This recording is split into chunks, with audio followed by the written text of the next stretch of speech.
Alright, so we need kind of an intro. What do you think it should be? What's up, flockers? It's not what I meant by an intro. Alright, you little pluckers, here's what we're gonna talk to you about. Alright, babe, just... Hey everyone! So I know that you guys, well, some of you... That was just super loud. Really? That'll be the intro. Hey guys, so we had a little bit of a technical difficulty, and by a little bit I mean a lot. All of our footage from our in-home consultation at the Airbnb that Caroline was staying at pretty much was unusable audio-wise. And then I want to explain a common mistake that people make with targeting. When they first train it, they try to just get the bird to right? And that's generally where, I'll turn this for the camera, the bird will be on the perch, you bring in the stick, and the bird just bites it, right? So what I want to do... Every now and then you could catch a little audio, so I saved those clips for you guys to be able to get a little bit out of the one-on-one time, but for the most part we are going to sit here and explain the lessons that we gave to Caroline that day and show you the footage from our consultation as kind of B-roll or supporting footage because it was unusable in real time with the audio. We don't know what happened, but her camera sounded like it was underwater. It's a total bummer because we had some really incredible breakthrough moments in that. So first moral of the story, use 2 cameras next time.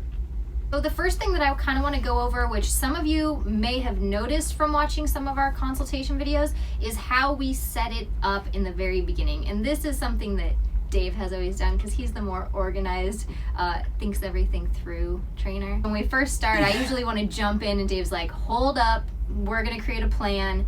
This is what it's going to look like. This is what it's not going to look like. Who knew that was just as important? Yeah, and there's this homework side of when we're doing in-home consults where people are super anxious to show us what they're doing. And usually it's because they think what they're doing is right. So they're really excited about like, all right, here's what I'm doing. And there's usually a million micro mistakes that happen. And we all make these mistakes, and that's how we've learned personally. So when we watch other people, it's really easy to spot. So here's what your session should look like. You should do 3 repetitions, and in those 3 repetitions, you're going to go for this. Your backup plan is this, and if this happens, then this. Here's what it's not going to look like. And that, like Jamie was starting to say, is super important because for whatever reason, as humans, we need to see, oh, okay, that's what it looks like. And then we go do it the way it's not supposed to be. And so we like to show both versions of that, so then they have a clear picture of, oh, I was gonna do that, but that's not what I'm supposed to do. Yeah, so literally the first step is that we want to see what Caroline's target training looks like. But Dave wants to walk her through what it should not look like and how to set herself up for success, because setting yourself up is also setting the bird up for success. So when you see him, this is kind of a thing that he's started doing. He'll have a perch or a T-stand there, and then he'll use his arm to replicate the bird and how far the bird can reach to demonstrate where the target stick should be, what angle you should be coming at from, and what happens, like what if the bird does this, then you do that. So we kind of troubleshoot the whole thing ahead of time to set them up for success, for hopefully that they succeed in that first session. And you hear it a lot in just human interactions, but you only get one chance to make a first impression. And so the first impression that I want to make in my presence with that bird is that we have a very clear, concise, precise form of communication. Her bird already knew to touch the end of a stick, but it was like crunching the end of the stick and it was targeting wrong.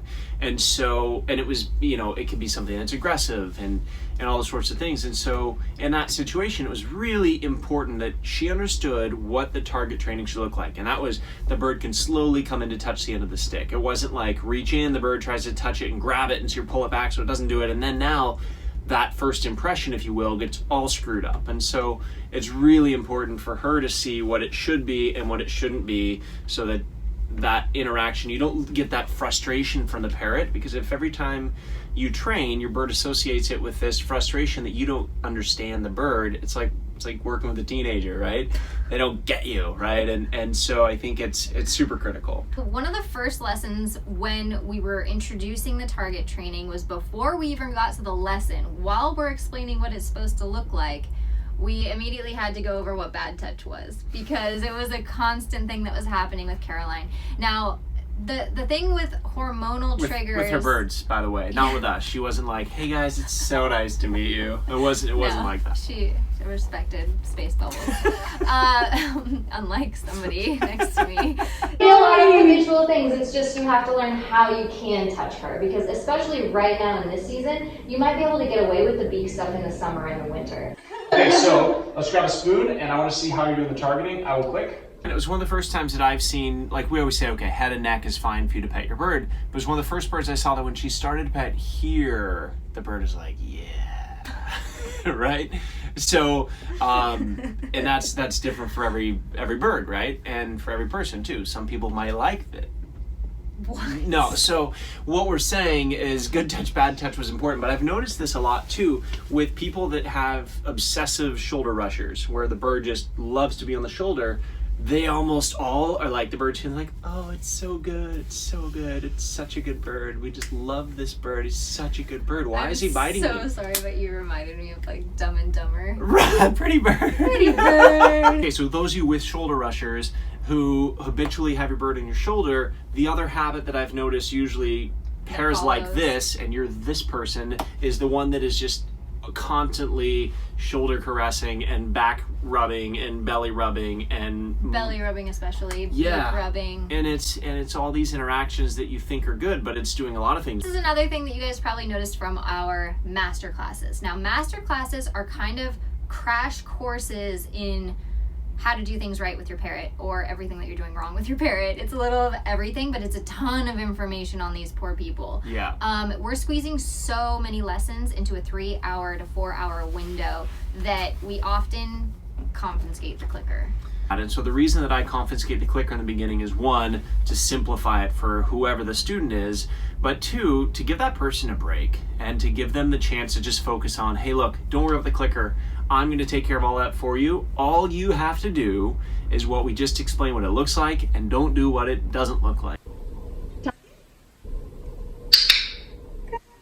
When we're trying to teach someone and have them take in the information that we're giving, we need them to disengage with the bird temporarily so that they can soak in the information and so that the bird isn't getting mixed signals from, do you want to work with me or not? Everybody has their personal bubble. Well, not everybody. We just discovered that because we're filming this on a cruise ship where nobody has a personal bubble. But generally speaking, in normal life, people have their own bubble, and for different cultures, it's a different size. Well, let's look at parrots, and they all have kind of their birdie bubble. And when you enter that bubble, they know that you are focused on them and you are going to be training with them one-on-one. And so they're watching your every move because you have 100% of their attention if you set up everything right from the beginning, the bond building breakfast, the motivation levels, everything we talk about in the family-friendly parrot training course, all of that, assuming that's set up, you enter into your bird's bubble, and it should be anticipation, really. Yeah, it's super focused. So what it looks like is you enter, the bird's paying attention, you do the trick, you give the reward. Then what happens is people will, like, I'm talking with my hands, right? So if I'm holding a target stick and I'm talking the bird and I'm still engaged in this bird's bubble, the bird's like, wait, what do you want? What do you want? What? And then eventually you kind of blow out its attention span.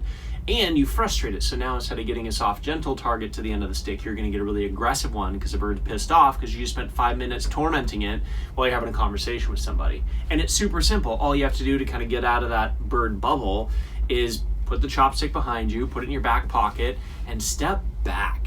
Disengage with your bird for just a few minutes while you're having the conversation with somebody who's coaching you. It doesn't seem like it would be a big deal, but a lot of people talk with their hands.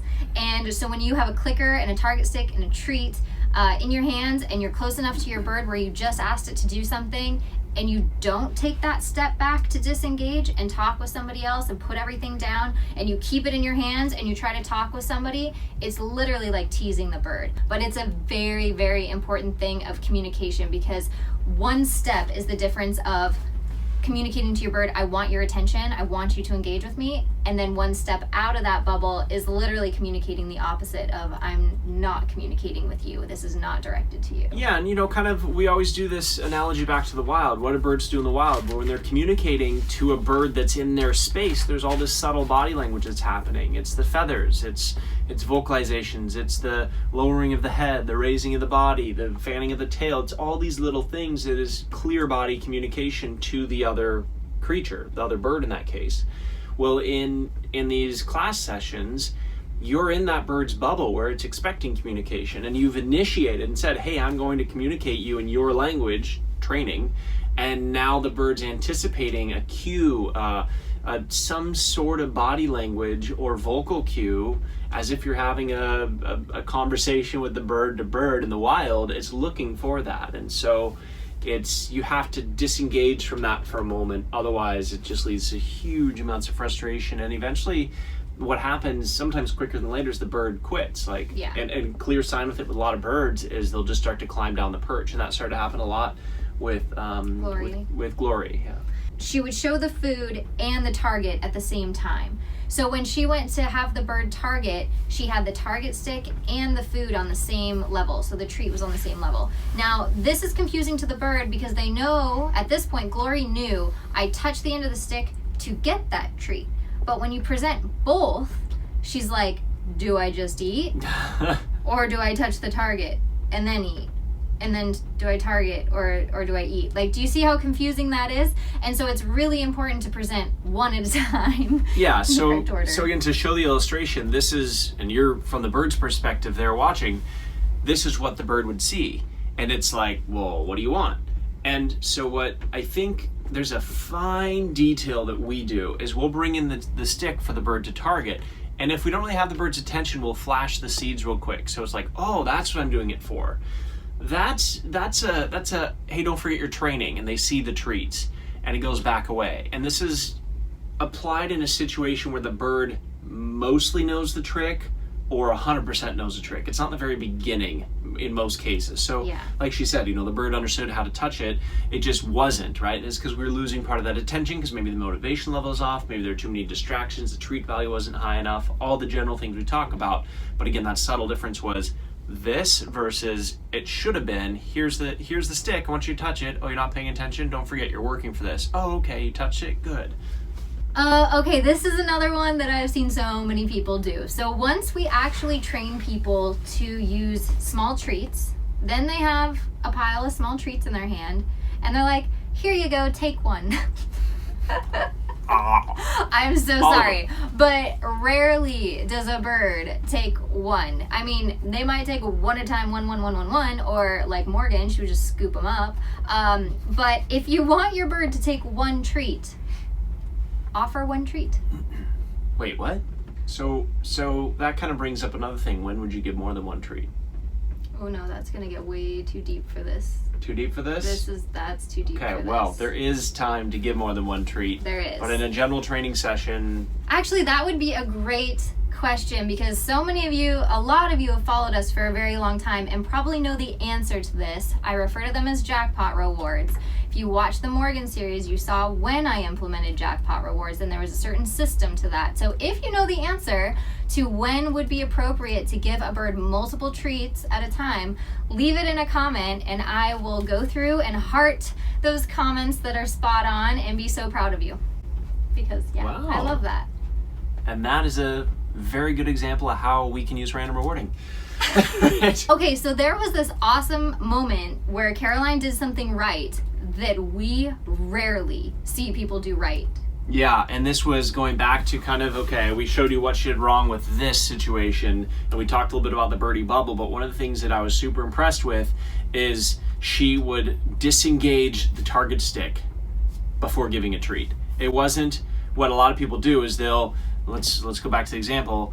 We want you to touch the stick, you forgot, here's a treat, okay, you touch the stick, good, and they leave the stick there while they're trying to give the bird treats, and the bird's like, and it goes back to this situation Or again. They'll literally take the target stick hand, try to grab the treat and offer it with the target stick in. So the bird's literally like, are you asking me to target again, or are you offering me a treat? And it leads to sometimes the bird touching again or reaching for it, getting off balance. It leads to all sorts of mishaps. It kind of goes back to the birdie bubble concept that we're developing to explain, but basically, when you're in that bird's bubble, your communication needs to be super clear. That's why we're able to have a lot of success that we do with training parrots, and because when we enter into that bubble, all the intention is set ahead of time. We set ourselves up for success. We know what those interactions could or should look like, and we pre-plan it in our heads, so we have outs on basically when it goes our way and when it doesn't go our way, how to get out of that. Well, in that situation, while you're in the bird's bubble, this is two things. You're giving a treat and you're giving a cue.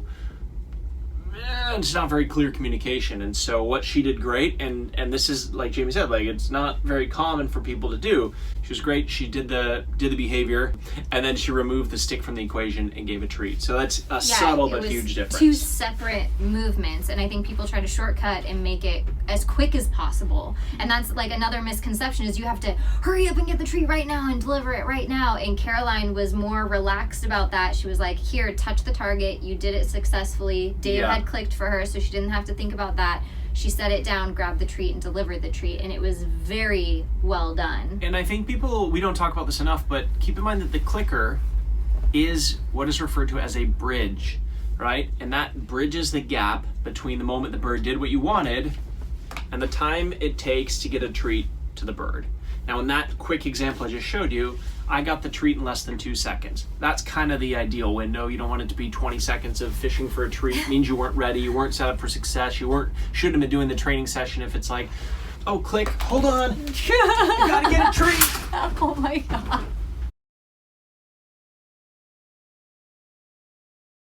Wow. I got a treat. Like the bird already forgot what the hell you wanted out of it, right?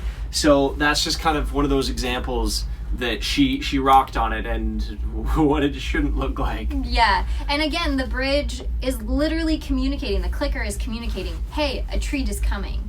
So just think of it, if that helps your brain, that's how I think of the clicker, is like, hey, a treat is coming.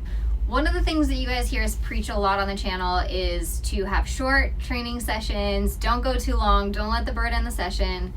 I'm gonna have to admit that when we do master classes or in-home consults, we only have a certain amount of time to work with these people, and so we tend to push harder than we normally would. We're able to do it because we don't set up the pattern. We don't live with these other people's birds, so we're this new situation, and there's more to the master class than we typically show. So these birds are set up to succeed for that day. And because we're not setting a pattern of every single day this bird comes to us and we train it for an hour, yeah. If we did do that, the birds would all shut down on us. But because of the environment that we're in, there's a lot of things happening that allow us to work with those birds for a longer period of time, for that one day, for that 3 to 4 hour window. But it's not something we ever do on a day-to-day basis. And not that this was a 3-hour window or a master class that we did with Caroline, but it was an in-home consult, so to speak. And so we did go long enough that Glory quit on us. On it, so we'll take that sign and we'll say, okay, no need to do it. Okay. But this does mean we're losing this training session, so let's go ahead and wrap it up. Okay.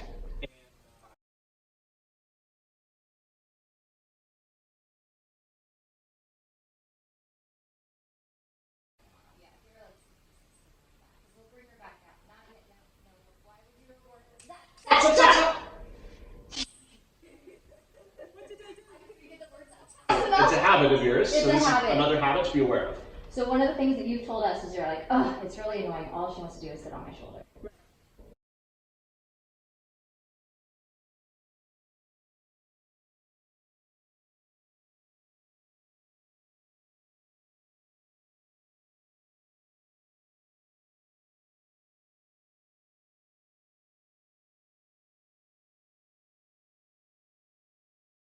Yeah, that's the exact behavior I want. Do this all the time. Keep doing this. And you don't, right? Because this is like your #1 complaint I've heard all day. So it's understanding that kind of stuff. That's why we were like, yeah, we wanted to save you. So when she goes back into her cage, that's when you deliver the 2 rolls.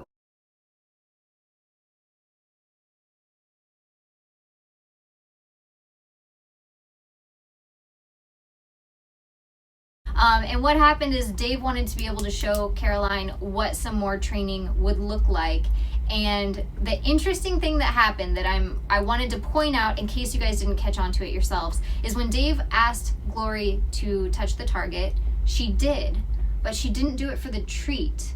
And with Caroline, she did it for the treat. But with Dave, she did it for the treat of Caroline's attention coming back, because Caroline was delivering the treat. And even when Caroline came to deliver the treat, after she had targeted for Dave, she didn't want the treat. She just wanted to be with Caroline. Now, you do see Glory quit on us, and we have to end the session. However, we were still able to get in some capturing training later on, which we will go into. But I just wanted to point out the difference in reinforcement between when Caroline was asking for that exact same behavior and was able to use food, to when Dave was asking for that exact same behavior, got that behavior for a different reward.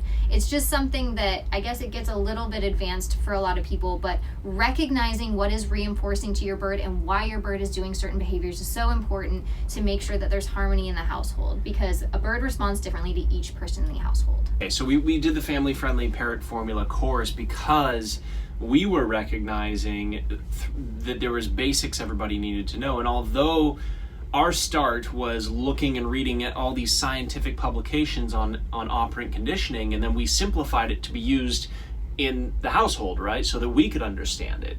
Well, now as our training has got back, I guess, more advanced, I find that sometimes there's more reason and more need for everybody, including yourselves out there watching, to learn what the training quadrant is. What is, and we simplified this so it makes more logical sense, what is plus reinforcement, minus reinforcement?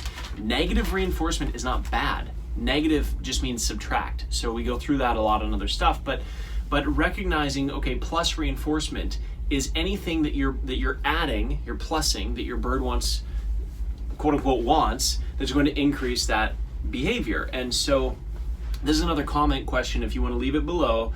What are the top 3 plus reinforcements that you have that are not food?